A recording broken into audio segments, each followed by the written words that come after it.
কিও কাকা আপনারা তো কইছে আর বাইরে জায়গা জমি গুণ ভাগ করে দিতে কইছে নিয়ে নি হয়ে গেলে কইছি হেতার লগে তো কথা কইছি এখন হেতাগুলো লগে বড় বড় মাতবররা আছে হেতারা একজনে এক রকমের কয় বাবারে কিতা মনে এত ইমু মুসরে মশরা মুসরি করতেছে আর কাইলে কইছি তুই গেরে আর কইছি মশরা মুসরির দরকার নাই সুন্দর মতো বইও বই সুন্দর মতো বাগ বাটোয়ারা করি তোর বাইকটা তোর বাইরে দিত এলাতে বেশি লাগ না হেতে রাখ এটা হেতার ব্যাপার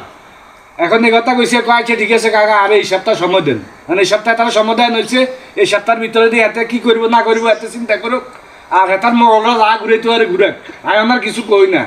আর কিছু কই না এত এক সপ্তাহ সময় নিছে এখন আজ যদি এটার মরলরা ঘুরে তো মরলরা লাগবো বিয়ে হই আর বিরোধিতা করবো এই কোনে এলাই আয় আর কিছু কই না এক সপ্তাহ ধৈর্য ধর চান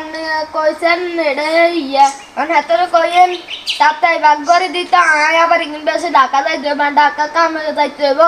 হাতরে কইেন বুঝছি অসুবিধা নাই বাবা এটা হইব সমস্যা নাই এই সপ্তাহের ভিতরে এমনি ব্যবস্থা করে দিও মোটর সব চলে যাইব কই যখন কাজের বেলায় আইব তখন আর কেউ থাকতো না তখন ব্যাগ ইসলামে যাইব অনাপাতত এই সপ্তাহ অপেক্ষা করো যেমনিও এটা ব্যবস্থা করে দিও আচ্ছা তাই তাহলে কথাই রইল আচ্ছা ঠিক আছে